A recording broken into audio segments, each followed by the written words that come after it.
Добрый день, дорогие друзья! Добро пожаловать на мой канал. И в этом видео я расскажу, дорогие овны, ваш гороскоп на это лето 2025 года. Да, присаживайтесь поудобнее, это лето новой жизни. И овны, как никто другие, понимают, что новая жизнь наконец-то стучит в дверь. Да, ребят, это подекадный гороскоп, поэтому буду рассказывать отдельно для овнов первой декады, второй и третьей, и вы увидите, что гороскопы будут разниться. Это не говорит о том, что я кого-то люблю больше или меньше. Нет, просто кому-то аспекты приходят сейчас, кому-то придут через время, и здесь нужно просто это понимать. Но в данный период времени будет активность именно здесь. Да, ребят, первая декада овнов – это те, кто родился в марте, вторая декада овнов, кто родился с 1 по 10 апреля, и третья декада, кто родился с 11 апреля и до знака зодиака Телец. Ну что, ребята, готовы?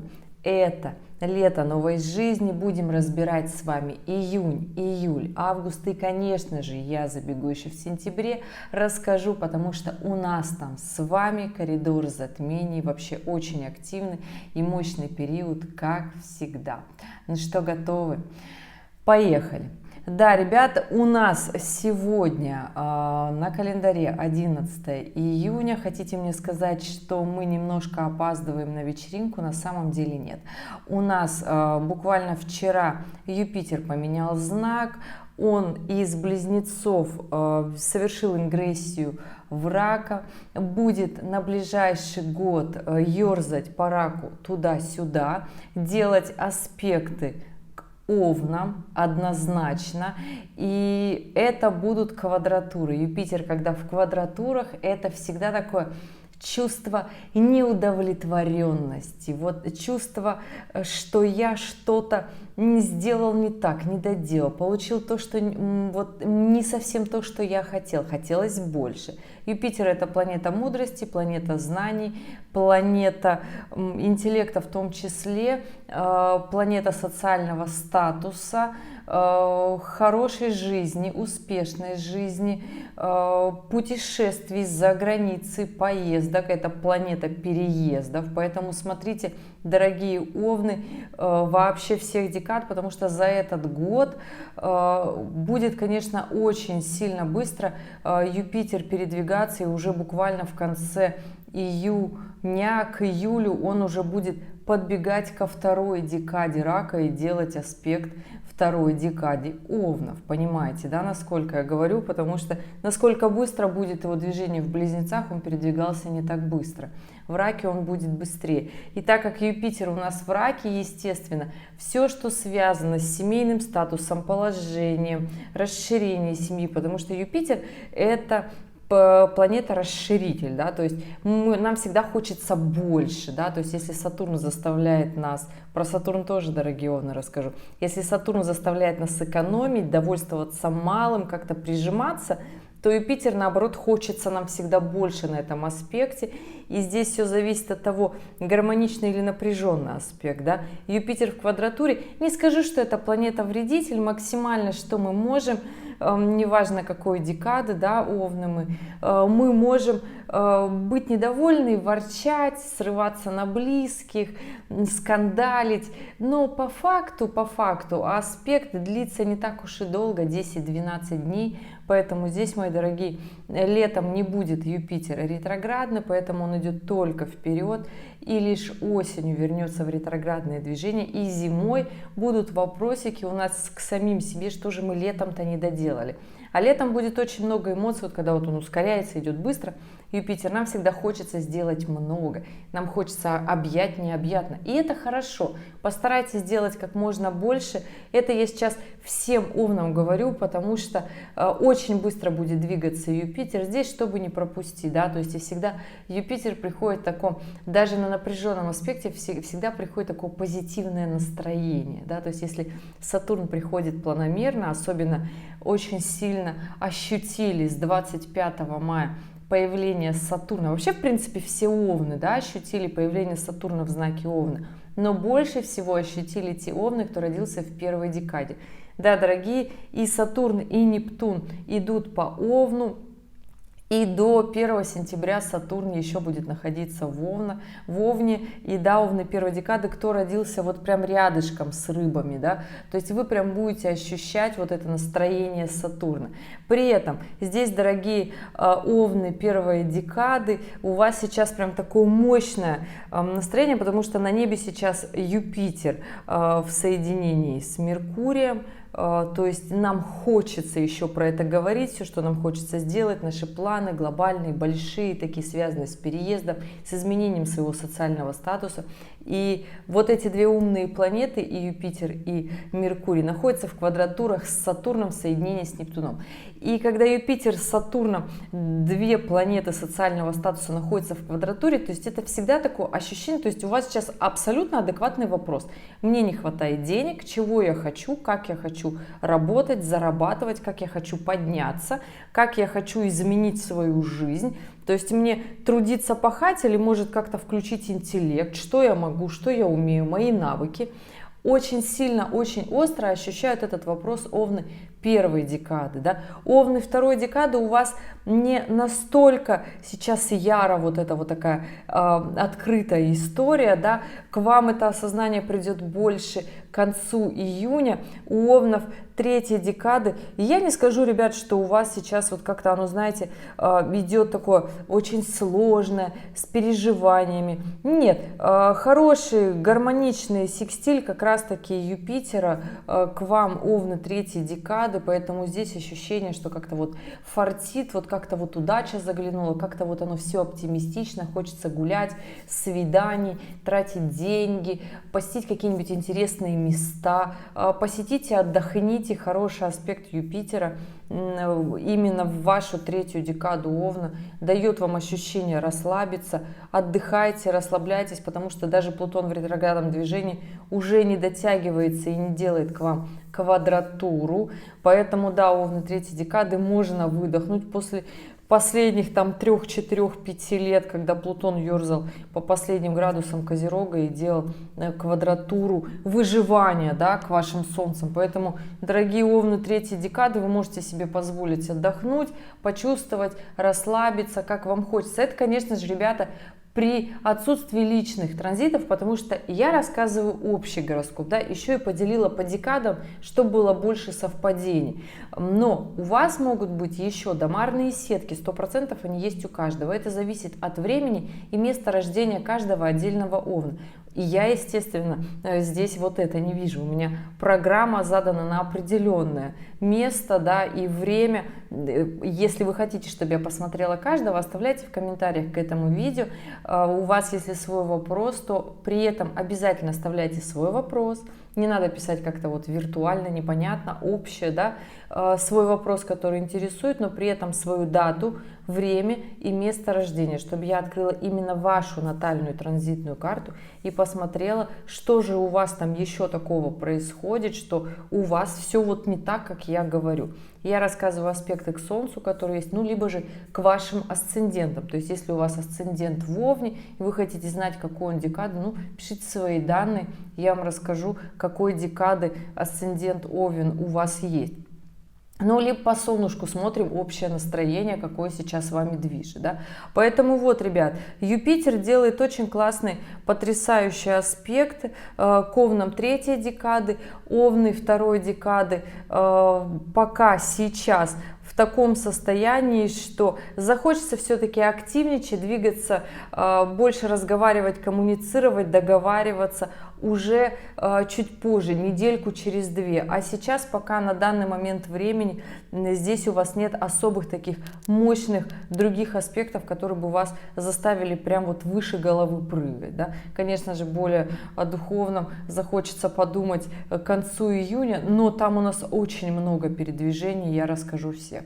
Овны первой декады, у вас сейчас задача сложная. То, с чем боролись рыбы третьей декады, сейчас перешло это добро к вам. Это Сатурн в соединении с Нептуном, когда все-таки требуется очень много активности, очень много внутренних сил, терпения, эмоционального интеллекта.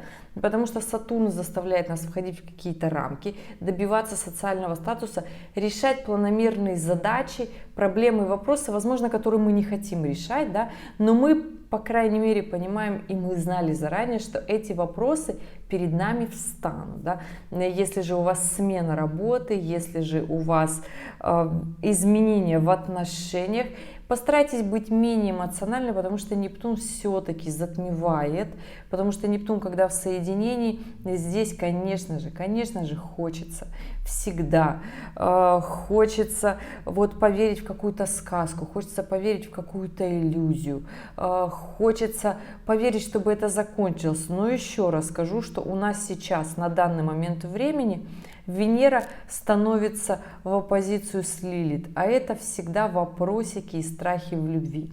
Какие решения, дорогие овны, неважно, первой, второй или третьей декады, сейчас вам в любви хочется принять из-за страхов, из-за переживаний, из-за возможного одиночества и, возможно, из-за своей несостоятельности. Неважно, мужчина или женщина овны, да, здесь вопросик такой очень важный и сильный. При этом у нас именно сейчас на небе, конечно же, сегодня еще и день полнолуния, когда эмоции-то тоже у нас у всех накопились, полнолуние в Стрельце и огненный знак тоже в том числе ощущают вот эту бурю эмоций, но в позитивном таком ключе, конечно, овны третьей декады, да, у овнов первой декады вот такое прям бурлящее чувство, что очень много чего-то грядет и надо что-то делать и за что браться, такая рассеянность некая, да. Но скажу, ребят, сейчас всем овнам. У нас сейчас на небе Марс в квадратуре с Ураном.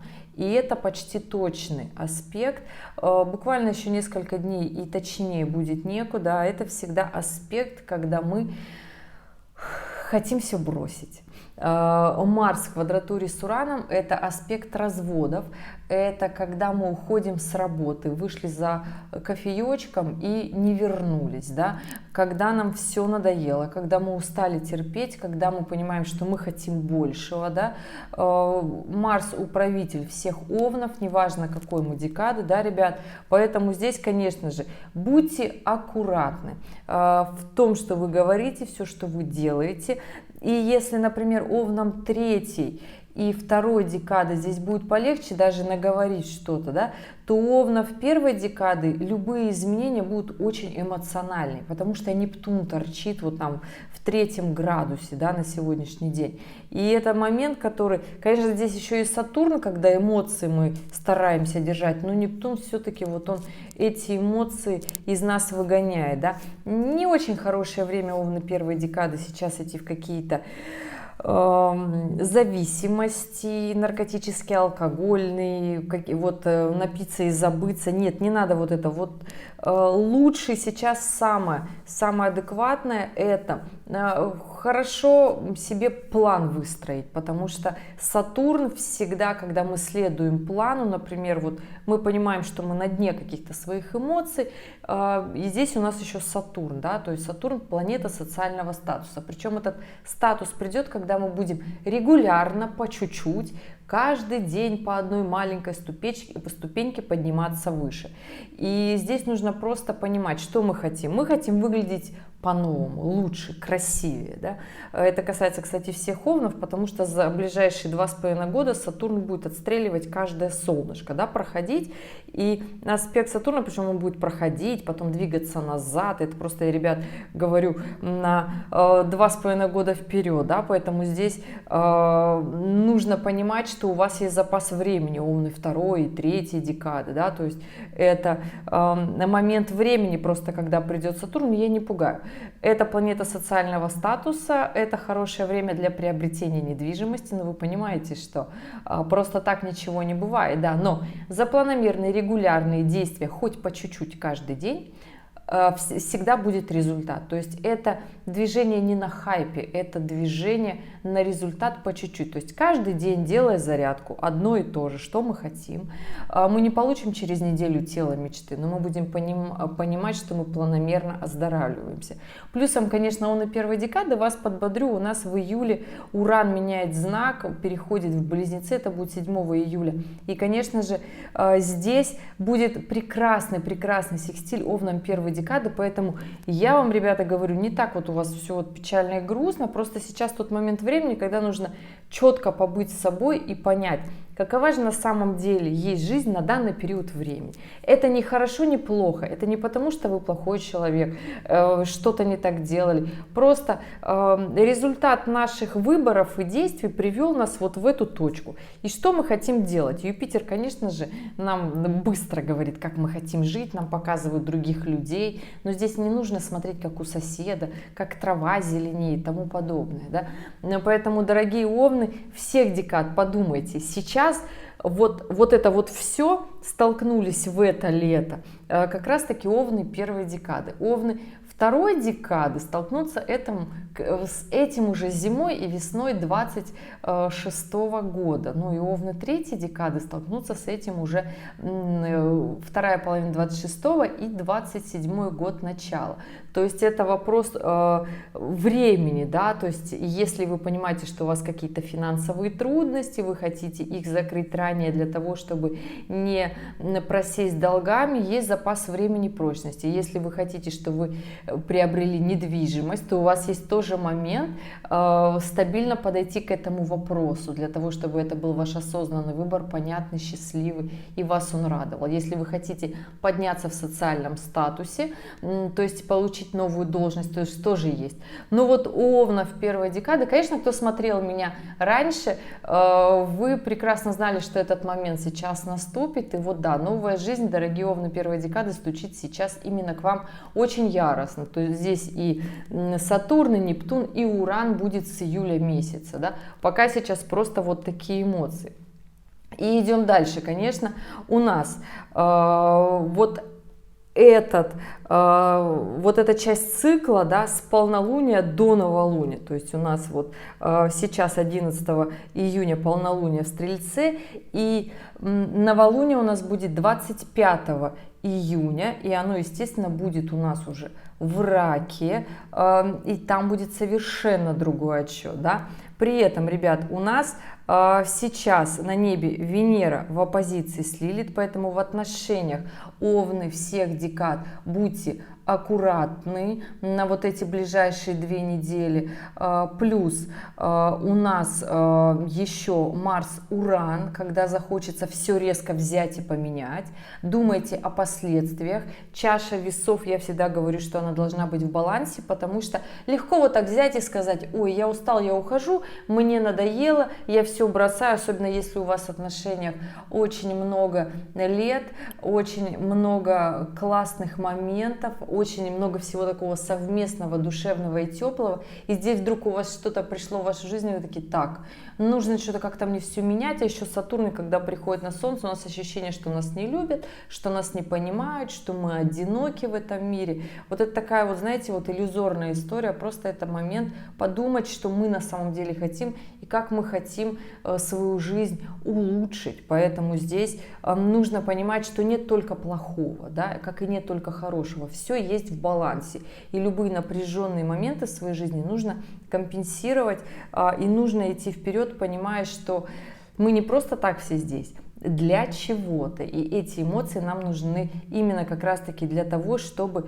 пойти вверх, пойти дальше. Скажу, что на ближайшие 2 недели здесь очень хороший будет момент Меркурия в коммуникации, для того, чтобы все наши страхи в любви, в переживаниях мы как раз-таки поняли и договорились. Меркурий в прекрасных аспектах договариваться, ребята, душевно, честно, потому что Меркурий сейчас в Раке.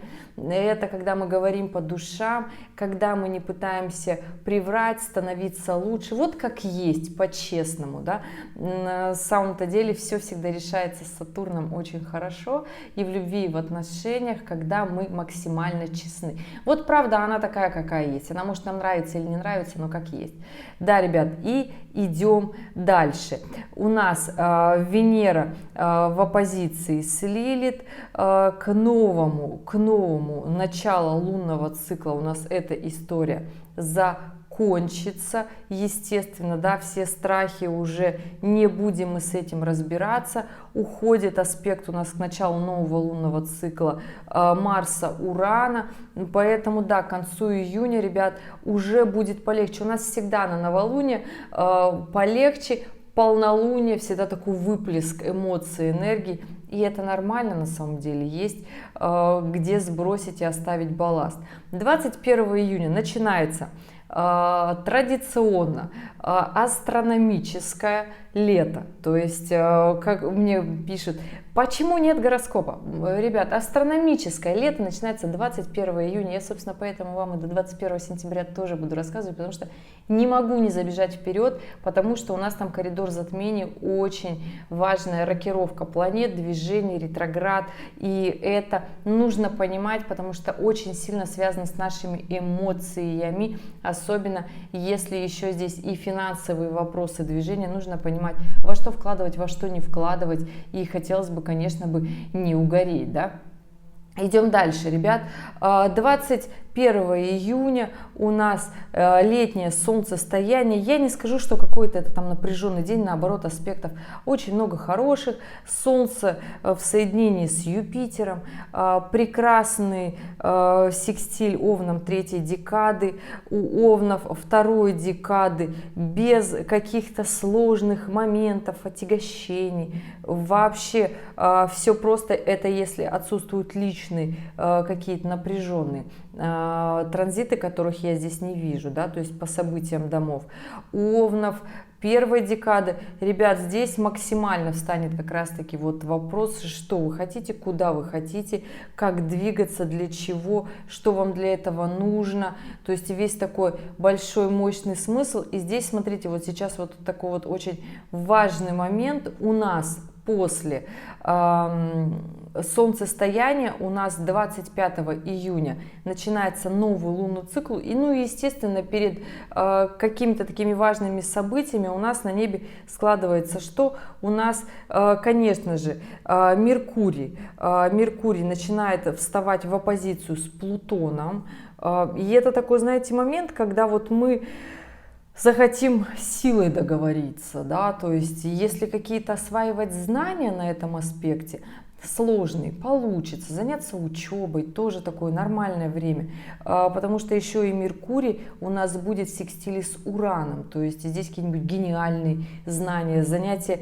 инжинирингом, то есть нормальный IT, новые какие-то технологии, все, что связано с Ураном, все, что связано с будущим, прекрасно тоже будет получаться. Меркурий — это та планета, которая любит сложные, тяжелые аспекты, поэтому здесь вас ничего не должно напугать, следуйте своему плану. И да, 25 июня у нас новолуние. Во время новолуния Солнце будет в соединении с Луной и с Юпитером. Очень сильно прочувствуют это, конечно же, Овны первой декады, ребят. Ну вот он, тот самый пик, по который вот сейчас вот только вот в начале июня начинается. И вот придет его такое большое осознание к новому лунному циклу, да. Сил, конечно же, будет здесь мириться с собой очень вот так вот мало, да, но ощущение двигаться вперед будет такое очень яростное. Это, я не скажу, что это плохо, это хорошо, да.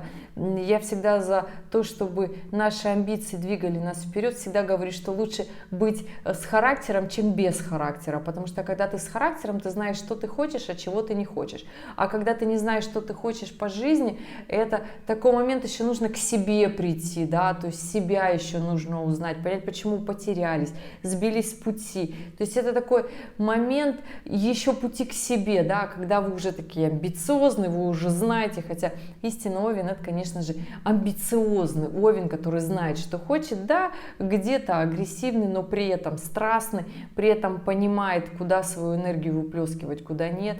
И это такой момент очень важный для Овна, потому что Овен не может без страсти, даже несмотря на какие-то сложные аспекты в жизни, нужно двигаться вперед, да, и Овен — это настоящий Овен, тот, который идет, и неважно, сколько попыток он совершает, но он никогда не сдается, никогда не сдавайся, это истинный вот такой посыл Овна. Ну, ребята, идем дальше. У нас что? 27 июня у нас точный становится уже оппозиция Меркурия с Плутоном, и Меркурий переходит во Льва. Очень важный период начинается, ребят, потому что у нас В этом году, в июле, я бы сказала, такое бинго, звездное бинго, очень много рокировок планет, они уходят в ретроградное движение, плюс у нас еще и ретроградный Меркурий в июле, обычно в августе, а в этом году вот в июле, да, поэтому здесь нужно эту историю понимать. Плюсом у нас еще Венера начинает сходиться в соединении с Ураном с 27 июня, и будет эта история до 11 июля. Вообще начало июля у нас очень бодрое, поэтому здесь, понимаете, все овны всех декад, даже если у вас сейчас какое-то расслабление, например, овны второй декады, да, то понимаете, что у других-то людей штормит не по-детски, и будьте немножко снисходительны, с учетом того, что у нас еще и ретроградный Меркурий заглянул как никогда раньше, с 18 июля. Поэтому да, ребят, конец июня начинают сгущаться краски. Конечно же, Венера в соединении с Ураном — это когда нам хочется в любви, в финансах, в имидже, в своем внешнем виде выйти за рамки. И здесь нужно быть очень аккуратной, потому что в финансах, когда мы выходим на рамках с аспектом Юпитера, это очень хорошая история, которая случится с нами в августе, между прочим. Да? Вы спросите меня, когда можно беззаботно тратить? Вот когда закончится ретроградный Меркурий, тогда будет Венера в соединении с Юпитером. И это будет прекрасный момент для хороших трат и вложений. Да? Но вот сейчас Венера в соединении с Ураном, и это аспект, который, знаете, вот любые траты, они вот такие импульсивные, яркие, но здесь никогда не знаешь, понравится тебе результат или нет. Это когда на этом аспекте, если менять внешность, никогда не знаешь, как сложится результат в плане того, что понравится он настолько или нет. То есть здесь может быть двоякое чувство. От «вау, это супер классно» до «я чувствую себя фриком». И это такая история абсолютно уранистическая. Поэтому здесь будьте аккуратны, если вы решили в себе что-то поменять. Если же это что-то креативное, дизайн, связано с работой в творчестве, то это только да. Потому что там результат может быть разный. И это всегда движение на хайпе, это всегда пиар на хайпе. Получается очень хорошо, приносит финансовую выгоду, поэтому здесь, если вы решили, овны всех декад, двигаться на этой волне, почему нет? Но у овнов первой декады получится очень ярко, ну очень ярко, если, конечно же, вы настолько смелы. То есть если у вас Уран в натальной карте прям прокачанный, вам с ним классно, то здесь очень даже с 27 июня по 11 июля дерзайте. Идем дальше, ребят. Точное соединение будет 4 июля. И вот мы начинаем, да, июль большой, яркий, интересный, новый, где-то нас пугает, где-то заставит двигаться. Это я сейчас про всех овнов говорю. И, конечно же, да, у нас точное соединение Венеры с Ураном у нас идет на 4 июля. Плюсом у нас, ребят, 5 июля Нептун, который сейчас в Овне, уходит в ретроградное движение. И до 22 октября он будет еще в Овне, а потом вернется в Рыбы. Да? То есть и в Рыбах в ретроградном движении он будет до 12 декабря и уже потом пойдет прямо из Рыб. И до 27 января он снова будет в Рыбах и потом войдет в Овна. То есть и больше уже не будет вот этого запаса, да, я бы так сказала. То есть если сейчас вот вошел Нептун, да, Овны первой декады, в ваш знак, и вы понимаете, что вам эти эмоции вообще не нравятся, то у вас будет буквально вот с осени, да, с 22 октября до 27 января как раз-таки вот этот вот момент, когда будет Нептун еще в рыбах. То есть здесь подумать более трезво, более ярко, но если же вы работаете с творческими проектами, тогда энергия Нептуна вам будет очень даже нужна. Поэтому здесь понимаете, как сейчас себя вести, как сейчас вы чувствовать эту жизнь, особенно если этой весной было сложновато, потому что Нептун поменял знак 30 марта, это такая очень достаточно яркая эмоция, как, кстати, прошел у вас этот период, да, как сложилось, в принципе, ваше настроение, что стало меняться, насколько стало меняться, да. Это Нептун 5 июля уходит в ретроградное движение, очень сильно пока влияет на Овнов первой декады. Овны второй декады, к вам он придет не раньше, чем, вот сейчас даже прям отмотаю, 28 год, 2028 год, это Нептун войдет во вторую декаду Овнов. Не потому что так долго ждать, да, то есть без этой энергии вы спокойно сейчас работаете, двигаетесь вперед, у вас там будет Сатурн ходить, бродить, да, то есть здесь, как говорится, на других энергиях будет движение. И да, возвращаюсь обратно, 7 июля у нас Уран меняет знак. Это почувствуют все, про что Уран, если вы смотрели годовой прогноз, который я писала еще в августе 24-го, да, я там рассказала подробно про Уран, как он поменяет знак и как изменится наша жизнь. Собственно, поэтому у нас и лето новой жизни, потому что мы вот в это лето почувствуем, как сложится наша жизнь дальше. Нравится нам это, не нравится. У нас еще есть будет время измениться и изменить свою жизнь, подстроить под этот момент, да. Уран меняет знак, переходит в Близнецы. Уран — это про будущее, Уран — это про астрологию, Уран — это про знания, сложные знания, информационные технологии, то есть это искусственный интеллект в том числе. И я не скажу, что здесь как-то все станет стабильно, потому что Уран сейчас выходит из стабильного знака Тельца и выходит в совершенно нестабильный знак Близнецы. Близнецы — это про знания, про коммуникацию, про транспорт, про движение, про поездки, про близкое окружение. И, скорее всего, все это в наших жизнях начнет меняться. Как минимум наше отношение ко всему нам захочется больше, нам захочется выйти за рамки.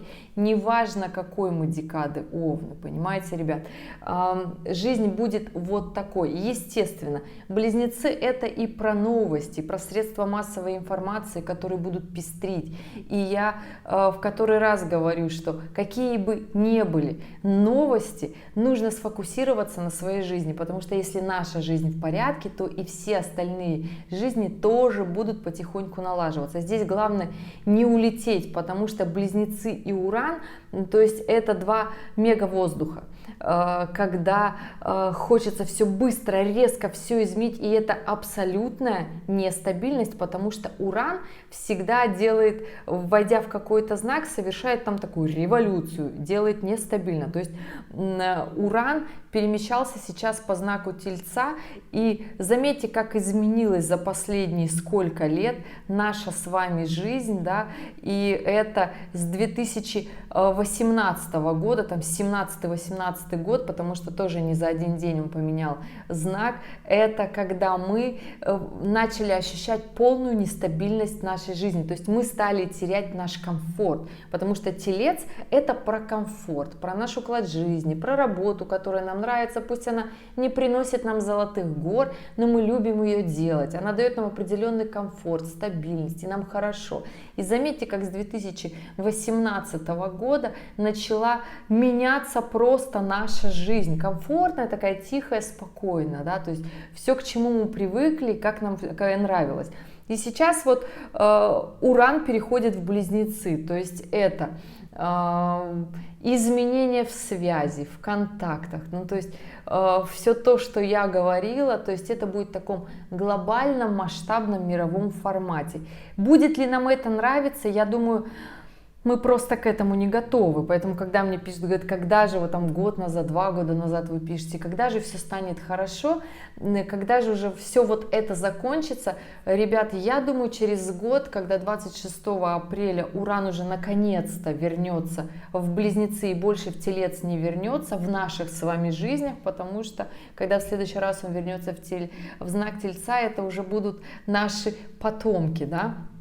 Поэтому здесь, конечно же, дорогие мои, я скажу, что мы немножко не готовы к этим изменениям, нам хочется быть готовым, здесь просто нужно становиться умнее, активнее, инертнее, да, подстраиваться под обстоятельства и коммуницировать, потому что коммуникация и связи – это будет наша лучшая валюта. Я имею в виду не связь, интернет, да, это будет абсолютно точно так же нестабильно, как и весь транспорт, в принципе, да, то есть все это будет претерпевать изменения, как и образование в том числе, будет очень много чего меняться в жизнях, и здесь самое важное, конечно же, уметь договариваться, потому что основное, главное, важное качество близнецов – это идти на контакт, это уметь договориться даже там, где нам не хочется, даже там, где мы считаем, что нас не ценят, не уважают, где у нас не получается. И это такой момент, который просто нужно усвоить, ребята. Это будет лучшая валюта, причем люди, которые вокруг нас, это будет самая лучшая валюта, кто нас окружает. Поэтому, если вы хотите идти вперед, то есть вот так работать, конечно же, в новой жизни, я не скажу, что плохо. Как минимум, если мы знаем, что нам делать дальше, то у нас, считайте, есть ключи, да, поэтому вот. Движемся вперед. 7 июля Уран меняет знак, и 6 сентября он в Близнецах уходит в ретроградное движение. То есть уходит в ретроградное движение он всегда, как правило, на полгода, плюс-минус, да, до 7 ноября он еще будет в Близнецах, потом он переходит обратно в Тельца, то есть почувствуем, как нас поштормит.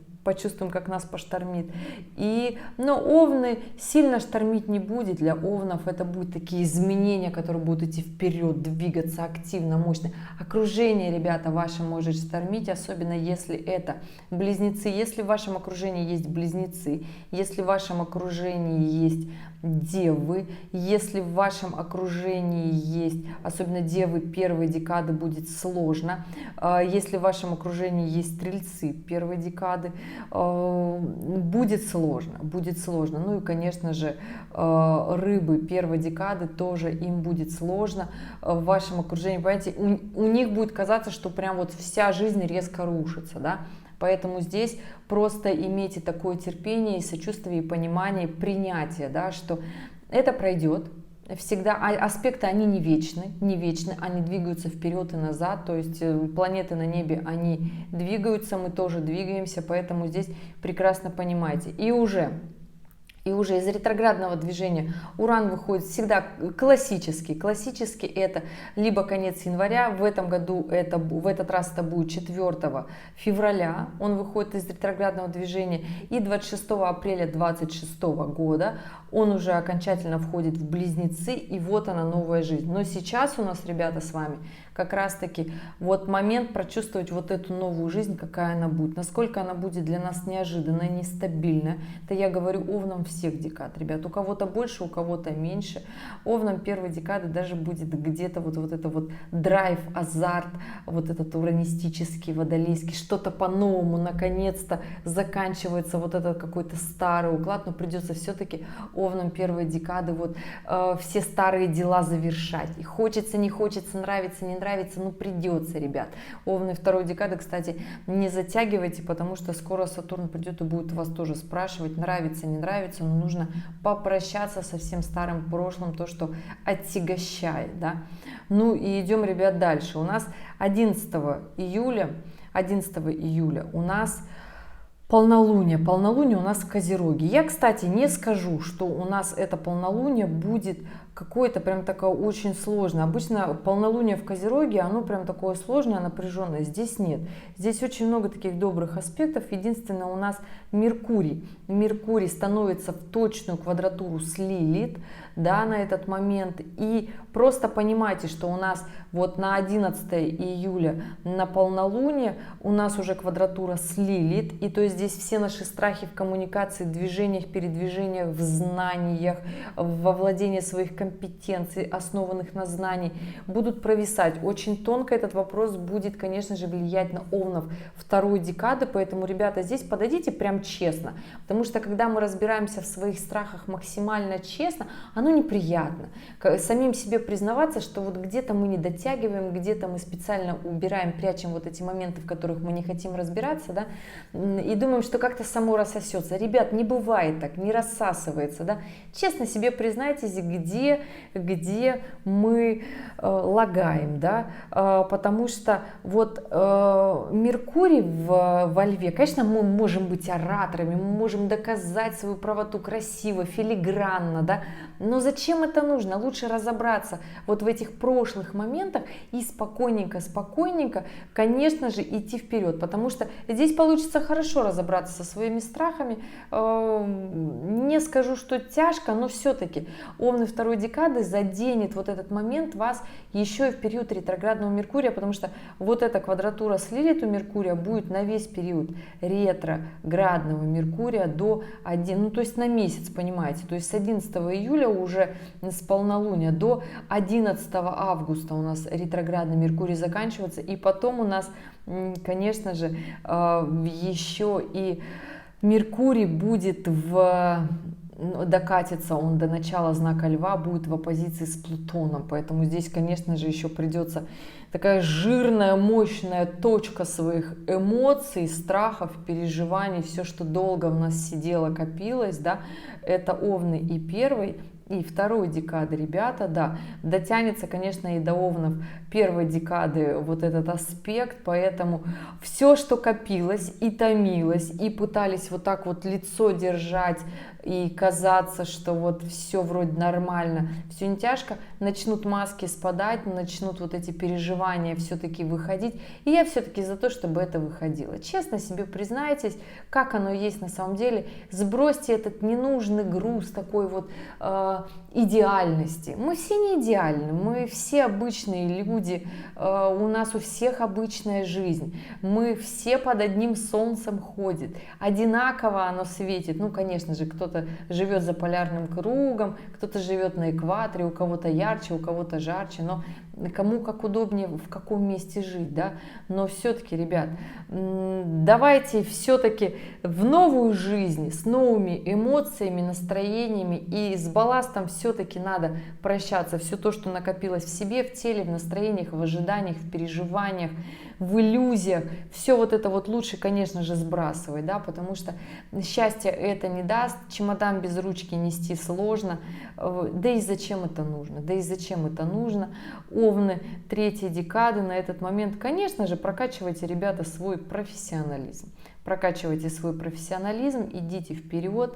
Вот это движение активности, да, которое вам так хотелось, действуйте. К концу года, уже даже осенью, Юпитер будет подкатываться к третьей декады рака, значит, уже будет делать квадратуру овнов третьей декады, и там уже явно вскроется, что же все-таки так, а что же все-таки не так, где сделали, где не доделали, где себя обманывали. Не обманывайте себя, да, уже осенью, по крайней мере, это все будет открываться, потому что ретроградный Меркурий закончится и дойдет до третьей декады Льва, конечно же, и там уже будут совершенно другие аспекты и настроения.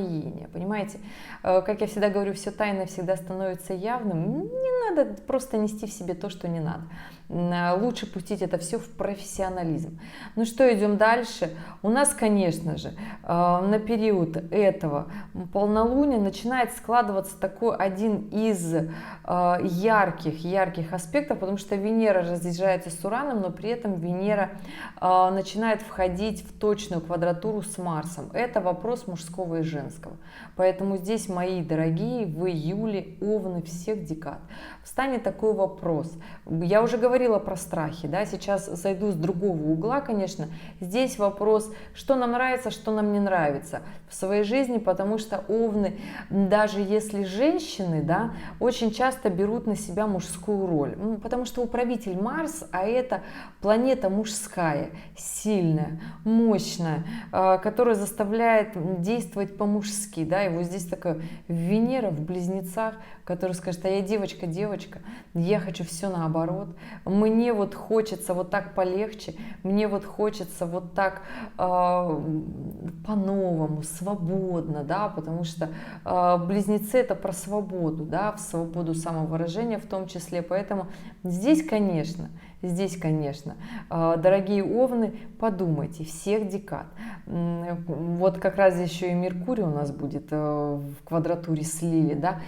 Какие страхи держат вот в этом направлении, куда вы поняли, что дальше вы уже не можете идти, в это движение, да, поэтому честно себе признавайтесь, как хочется жить, да, хочется девочкам, как девочкам, мужчинам хочется целесообразно, потому что Марс все-таки будет в Деве, здесь четко, лаконично, последовательно, основано на знаниях, да, конечно же, девочкам, овнам сложнее, здесь подход, конечно, нужен такой полегче, потому что женщины, овны это как правило,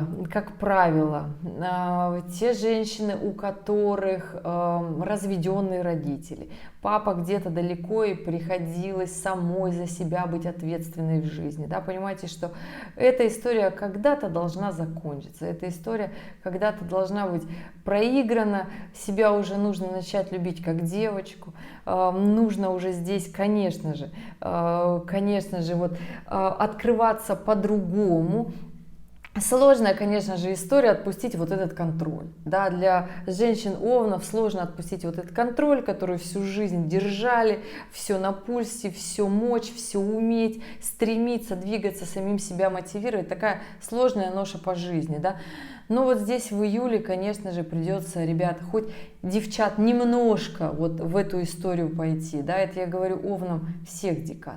Мужчины овны, здесь история тоже такая сложная, здесь, конечно же, история с достигаторством, поймите, что вам хочется достичь, и либо же отсутствие достигаторства, перекладывание ответственности на своих вторых половинок.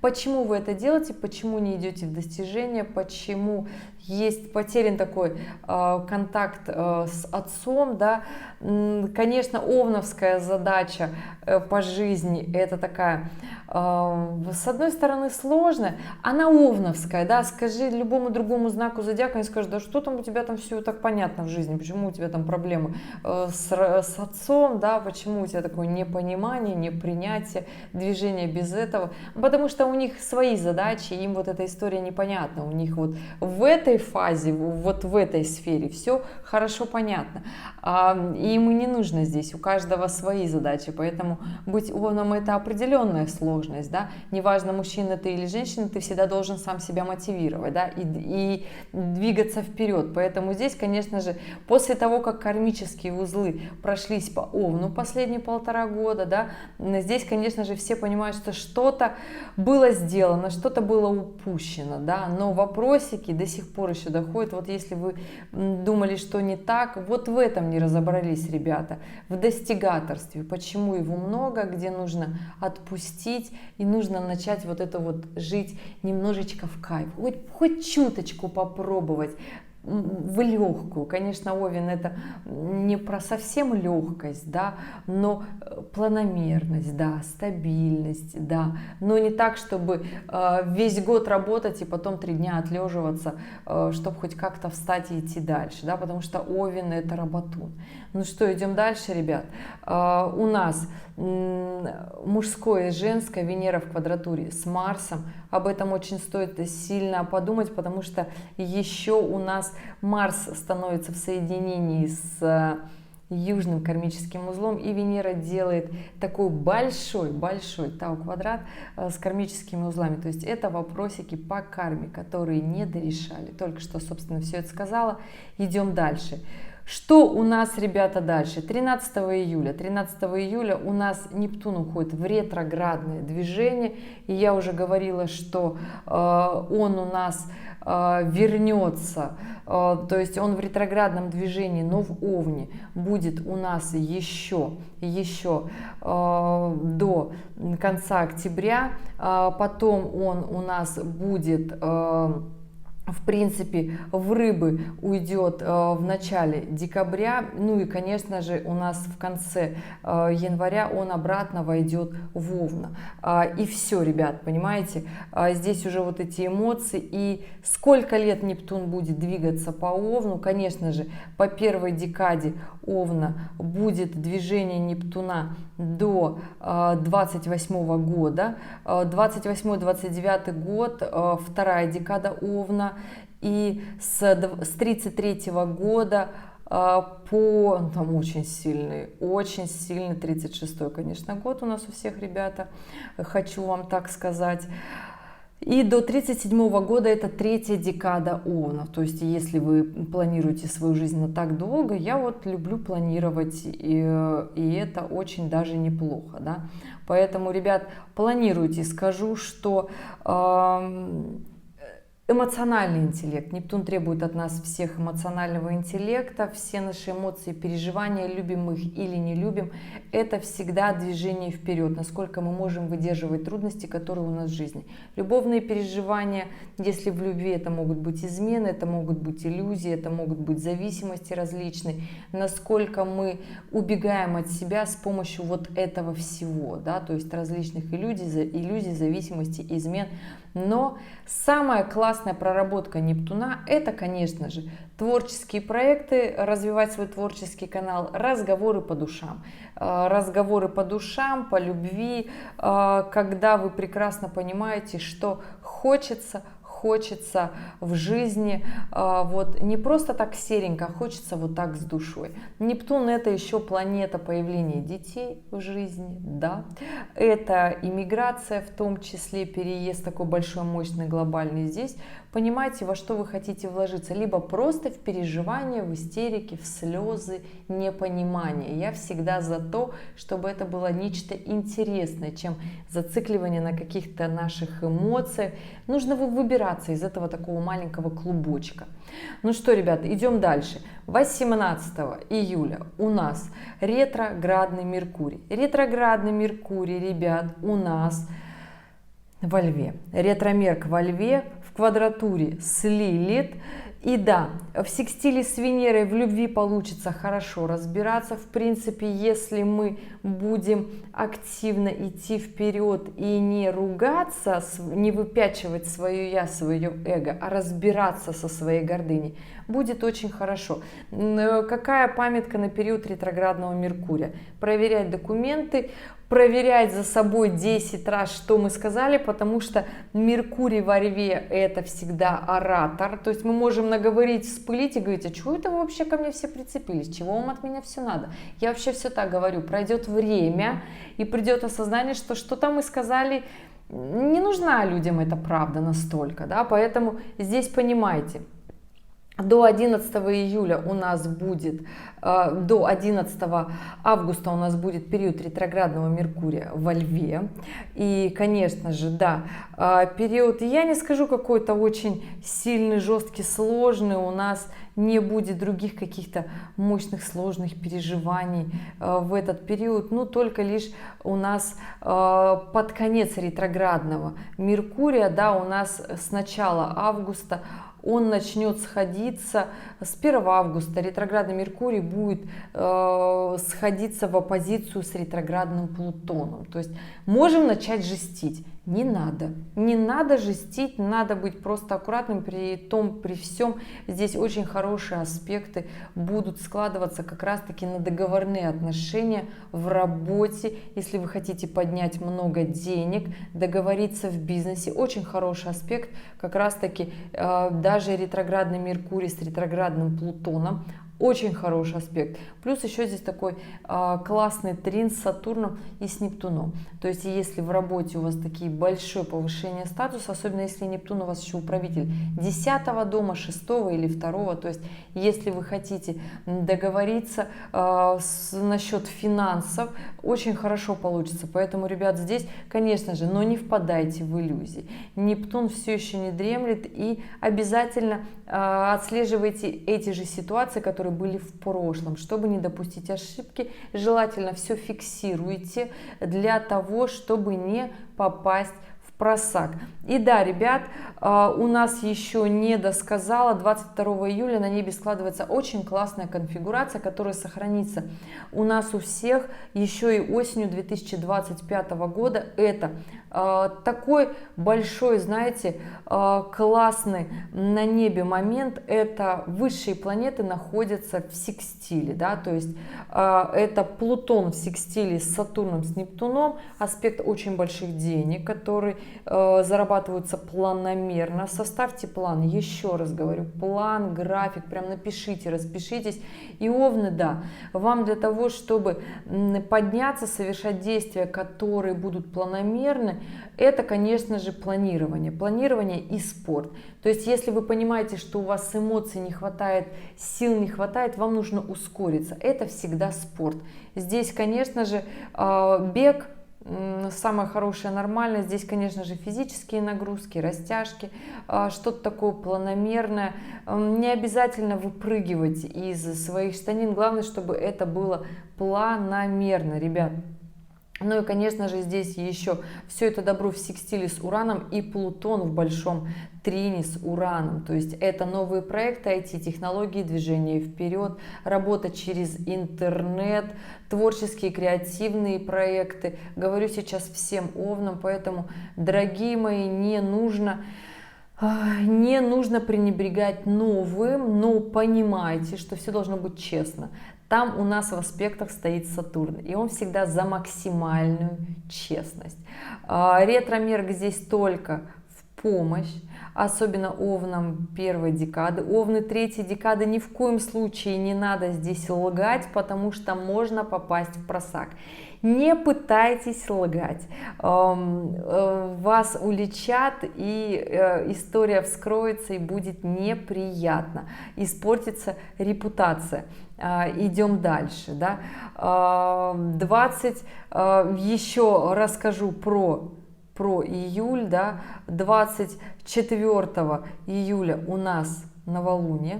Новолуние у нас в знаке Льва, при этом новолуние у нас будет в оппозиции с Плутоном, то есть это такой мощный момент, понимаете, да, то есть у нас весь июль случалось очень многое у нас, да, сейчас вот так вот подытожу июль, расскажу про август, и вы скажете: Женя, очень много ты уже говоришь, но на самом деле вот вся ставка в это лето — это июль. Насколько мы все Овны 1, 2 и 3 декады сможем разобраться вот с этим движением планет и вот с этой бурей эмоций, потому что у нас новый лунный цикл начинается с Солнца в соединении с Луной в оппозиции с Плутоном. Это очень мощная история. Здесь, конечно же, закладывается про то, как мы можем совладать с собой. Плюсом здесь еще точная квадратура Венеры с Марсом. Однозначно задействованы здесь кармические узлы, то есть мы весь июль вот с этим разбирались, да, и вот пришел такой апогей наших действий, да, ретроградный Меркурий в точной квадратуре с Лилит. Когда хочется где-то приврать, не надо, нужно наоборот, на честную выходить, разбираться со своими страхами, да, не трубить, конечно, из каждого утюга про вот это вот все, про свои травмы, боли, фобии, переживания. Нет, разбираться в себе и понимать, что мы делаем не так, основываясь на своих каких-то паттернах, на которых мы жили очень много лет, да, то есть это наши привычки. Поэтому здесь, конечно, у нас вот это новолуние зарядит очень сильно. И у нас с вами будут 2 недели вот этого нового лунного цикла, очень яркие, очень, я бы так сказала, активный и даже напряженный. Неважно, к какой декады Овна вы относитесь, просто на каждой есть нюансы в каждой декаде, да. И, конечно же, у нас Новолуние во Льве в оппозиции с Плутоном. Здесь станет вопрос финансов, больших денег в том числе. Здесь вопрос, что мы хотим видеть в своей дальнейшей жизни, потому что складывается на небе-то конфигурация очень активная, события начнут закручиваться вообще абсолютно у всех. У Овнов первая декада очень сильно начнет активно меняться жизнь, если до сих пор она не поменялась. У Овнов, конечно же, второй декады вот и Юпитер подоспел, то есть понимаете, да, что очень быстро движется Юпитер, и здесь, конечно же, чувство недовольства, что я что-то делаю не так, опаздываю, не иду туда, куда мне надо. Здесь, конечно же, ретроградный Меркурий будет максимально давить на страхи, на переживания, на боли, на чувство ответственности, да, в том числе. Овны третьей декады. Ну, ребята, скажу так, что все, что было связано с финансами, все вот эти последние несколько лет, казалось бы, такого устойчивого движения вперед, здесь возникнет вопросик. Хватит, не хватит? Нужно ли мне больше? Не нужно. Что я вообще в принципе хочу еще видеть дальше в своей жизни? Ни хорошо, ни плохо, ребят. Не скажу, что плохо. Хочу сказать, что нужно просто посмотреть по-другому на свою жизнь, да, потому что все-таки останавливаться не нужно, останавливаться не стоит, да? Нужно взять размах побольше, отдохнули, да, но движемся дальше, идем вперед, отдышались, я хочу это сказать так, да, отдышались от Плутона, то есть стряски Плутона, конечно же, таких эмоций уже не будет, но все-таки я всегда за то, чтобы планировать, идти дальше, да, потому что совсем скоро и Сатурн подбежит, и будет совершенно другое такое настроение, движение, и уже скажу, что к концу 25-го, начала 26-го уже опять станет вопрос, что я опять не доделал, мне хочется опять еще большего, да, и это такой момент ускорения все-таки вперед, ускорения, да, потому что и лето, и весна 26-го будут уже на других волнах, да, более такие яркие, более движение вперед будет у вас такое проявленное, поэтому здесь, конечно же, нужно, вот если сейчас, да, вот я всегда говорю, что мы вот в этот момент времени на таком уровне, но если заранее подготовиться, то этот уровень в этот момент времени может быть больше. Поэтому я всегда за то, что если вам хочется больше, а почему бы и да. Поэтому идем дальше, ребят. Вот он наступил наш август. И у нас, конечно же, к началу августа 25-го складываются, конечно же, все такие мощные, интересные события. У нас на небе Марс входит в оппозицию с 28 июля, входит в оппозицию с Сатурном и с Нептуном. При этом здесь квадратура с Венерой продолжается и сохраняется. И это такой, знаете, очень мощный аспект для всех Овнов. То есть это движение вперед, это завоевание новых горизонтов. Так мы входим в июль, в август, да, заканчиваем мы так июль и входим в август. И, конечно же, это совершенно другие перспективы, когда нам хочется более ярко. Да, это потребует от нас сил. 1 августа такой достаточно сложный, напряженный день, но вот мы переходим уже вот этот рубеж, да, у нас складывается такая большой такой тау-квадрат, это Марс, Венера, Сатурн и Нептун. То есть вот такое движение вперед для Овнов. Очень даже, когда мы понимаем, что мы хотим больше социального статуса, у нас на это есть эмоции. И нам лишь немножечко остается времени, когда Марс поменяет знак, перейдет в весы, мы пойдем, что сейчас мы поймем, что дипломатия еще и на нашей стороне, нужно договариваться, нужные люди, нужный вектор направления движения, и все будет складываться как надо, все закрутится уже буквально в августе. И я скажу, что в этом году август, он на самом-то деле, ребят, очень такой яркий и интересный. Да? Сейчас вы меня спросите про момент времени, когда же у нас будет отдых, расслабление и тому подобное. 8 августа у нас, ребята, на небе полнолуние. Полнолуние у нас в Водолее.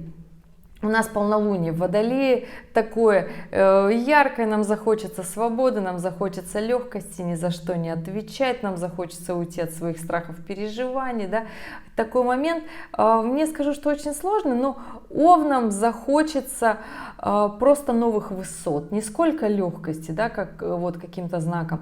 Овну захочется новых высот, потому что здесь Марс встанет в роскошный трин с Плутоном, будет очень много сил, и два наших управителя начнут движение вперед, поэтому здесь появится на небе такая большая, мощная конфигурация Марс в трине с Ураном, в трине с Плутоном. Поэтому новые завиральные идеи, движение вперед, проекты будут получаться очень хорошо. Даже несмотря на то, что это полнолуние, начинается убывающий лунный цикл, даже несмотря, что у нас там Меркурий ретроградный, да, вот, но он закончится через пару дней, буквально 11 августа, в оппозиции с Плутоном, но тем не менее, ребят, тем не менее, скажу, что у нас и Венера в соединении с Юпитером вот уже соединяются в Раке, и это момент очень классный. Ребят, скажу, что с этого момента, вот с этого полнолуния, с 9 августа и до новолуния, до начала нового лунного цикла 23 августа, это очень хорошие 2 недели, когда можно овнам достигать, идти вперед, двигаться, новые проекты, движения в работе, заработать как можно больше, подняться активно. Конечно, не через легко. В оппозиции же у нас Нептун и Сатурн, но эти эмоции будут давать как раз-таки вектор движения вперед, чего же нам хочется. Хочется же вот так много. Плутон будет, конечно же, давать нам силы, такого понимания и денег больше на этих аспектах, да. Ну и Уран, конечно же, дает скорость. Поэтому здесь, дорогие овны, 1, 2, 3 декады действуем, идем вперед. Конечно же, если на этих аспектах вам захочется, здесь еще и Венера в соединении с Юпитером, захочется здесь еще расслабиться, отдохнуть, что-то себе купить, потратить, в отпуск отправиться. Самыми противоречивыми здесь будут овны 2 декады. Здесь будет, конечно же, недовольство. Даже если вы поедете куда-то отдыхать, будете ворчать. Не ворчите. Если вы будете что-то покупать, будете ворчать. Не ворчите. Купили, уже наслаждайтесь. Да? Ну или потратьте немножко меньше. Лучше, конечно, делать здесь хорошие вложения. У овнов 1 и 3 декад прекрасное время и для трат, и для отдыха, и для заработка, для вложений. Вкладывайтесь в нужное. Юпитер будет в трине с Лилит. Это аспект, когда мы будем свою гордыню разбирать, но здесь история связана с престижем. Здесь будьте очень аккуратны, овны 2 декады. Здесь можно уйти не в те грани, там, зайти с черным пиаром, с такой хайповой темой, которая может потом не понравиться. Будьте в целом здесь аккуратны, да. У овны 1 и 3 декады прекрасно, нормально говорите себе честно, зачем вам это нужно, зачем вам это не нужно, зачем вы хотите переехать, зачем вы хотите отдохнуть, зачем вы хотите вложиться. В общем, все, что связано с Юпитером, говорила ранее, повторяться уже не буду, можно делать. В любовных отношениях тоже хорошая история, захочется расширения семьи, захочется обзавестись потомством, и это тоже хороший аспект. Поэтому здесь ходите на свидания, встречайтесь, влюбляйтесь, понимаете, что если в партнере вам что-то не нравится, то это в вас и есть тоже. Мы никогда не обращаем внимания на то, что нет в нас самих. Поэтому не будьте противными, этот аспект тоже пройдет. Мы все в какой-то момент времени противничаем, но не надо быть сильно критичными, не душним. В общем, вот так. Идем дальше. Прекрасные 2 недели августа. Когда у нас август был такой? Я не помню, чтобы у нас был на таких роскошных аспектах. Они и финансово хорошо складываются, они в любви хорошо складываются. Поэтому здесь любите, проживайте хорошее время. Ну и 23 августа у нас новолуние в Деве. Вот и лето закончилось, я бы так сказала, потому что дальше нас ждет на самом-то деле уже момент такой очень сложненький, да, лето еще не закончилось, у нас еще по астрономическим меркам почти месяц, до 21 сентября. И здесь, конечно, ребята, у нас на момент новолуния Уран в квадратуре с Солнцем, с Луной, аспект, который нам говорит, мы хотим все начать сначала, нечто новое, нам надоело как раньше. Ну что, ребят, здесь потихонечку понимаем, да, как нам хочется раньше. Новый лунный цикл, он, конечно, задает нам очень много эмоций, потому что не просто у нас вот эта история встает, потому что помним, что у нас 6 сентября уходит в ретроградное движение Уран до 4 февраля. Поэтому здесь прекрасно понимаем, где же мы хотим притормозить. Новое, возможно, у нас встанет на паузу, и это не так, чтобы плохо, да, это скорее про свои границы, да, здесь старайтесь быть не агрессивными, не менять все резко, потому что резкие движения могут не всегда нам нравиться, потому что они, как правило, несут нам потом внутреннее чувство одиночества. Постарайтесь быть рациональными, все-таки новый лунный цикл начинается у нас в Деве. Да, новый лунный цикл в Деве. Здесь, конечно же, что еще хочется сказать, на этот момент у нас с этим новолунием Венера начинает быть в оппозиции с Плутоном. И, конечно же, здесь вопрос личной жизни. Венера в Раке в оппозиции с Плутоном, который в Водолее. Здесь свобода, личная жизнь, любовь, мое личное одиночество, мои личные достижения, семья, любовь, отношения. Вот такая чаша весов. Плюс еще и нестабильный Уран. Поэтому, понимаете, да, у нас такой август, вроде как он был у нас, можно сказать, счастливый, радостный и беззаботный, но не настолько, да, ребят. Поэтому здесь, конечно же, понимаете, что любые быстрые резкие движения могут не так, чтобы нравиться, да, и привнести ту самую радость, которую мы хотим. Плюсом у нас еще и складывается Марс в квадратуре с Юпитером. Да, ребят, Марс в квадратуре с Юпитером, и здесь такое недовольство. Здесь можно, кстати, заниматься делами, которые раньше не получались, не складывались, да. И здесь, конечно же, главное честно себе признаваться, какого масштаба вы хотите достичь. В профессиональном росте, в личной жизни, в семейных отношениях, ваши ценности, потому что Юпитер это в том числе про ценности. Это я сейчас говорю Овнам и первой, и второй, и третьей декады. И да, ребят, новый лунный цикл задает у нас такую ответственность.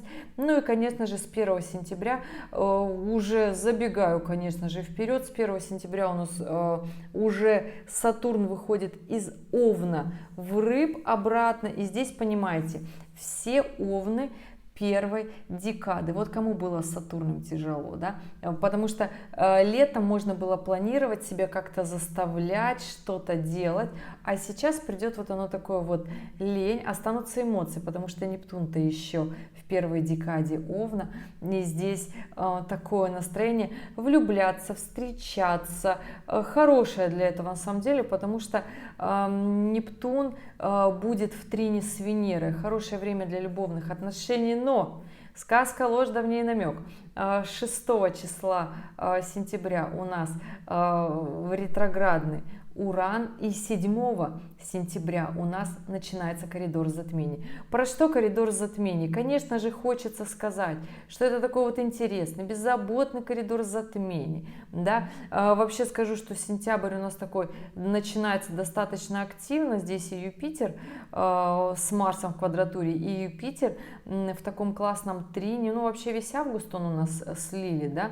Получится разобраться со своими вопросиками в масштабе, да? Почему не идем вперед, не развиваемся.